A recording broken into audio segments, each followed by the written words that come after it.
Mahigit 6 na po sa graduating class ng Philippine Military Academy sa Lacnib Class of 2017, mga babae. Ito na raw ang pinakamarami sa kasaysayan ng PMA. Babae rin ang valedictorian ngayong taon at 8 sa 10 graduates, top graduates mga babae rin.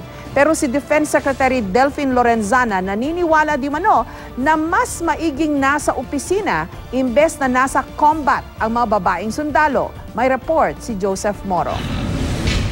Ang pagpasok sa isang trabahong mistulang hinulma para sa mga lalaki tulad ng pagsusundalo, hindi raw madali para sa mga babae. Ang hamong ito hindi inatasan ni Cadet First Class Rovi Mayrel Martinez. At sa pagtatapos ng Philippine Military Academy sa Lacnib Class of 2017, si Martinez graduate bilang valedictorian. Pero hindi raw ito naging madali. Ikalawang araw pa lamang daw niya noon sa PMA, naisipan na raw niya mag-quit. Hindi po ako sanay mag-exercise.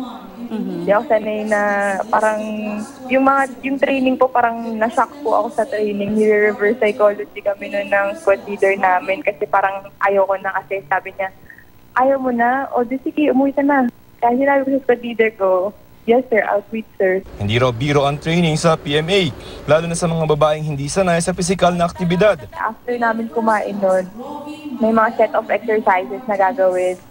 Siguro nabigla po yung katawan ko.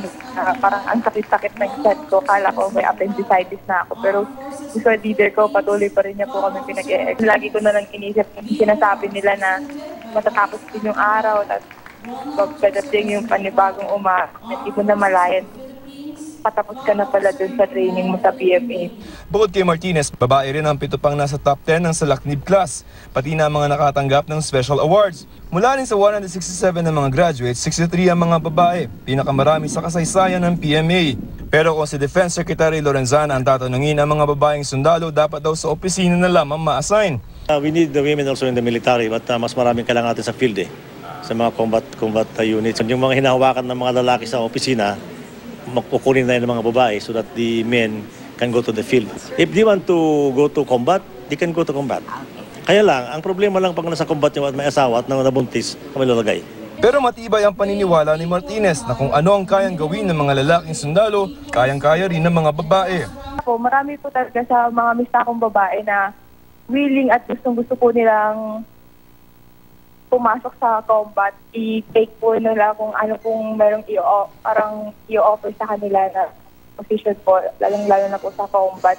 Naniniwala naman po ako na, yun nga po, sabay po kami ng training, pero siguro po kailangan po natin tanggapin na yung facilities po natin ngayon, hindi pa siya ganun ka-prepare pa sa madaming babae.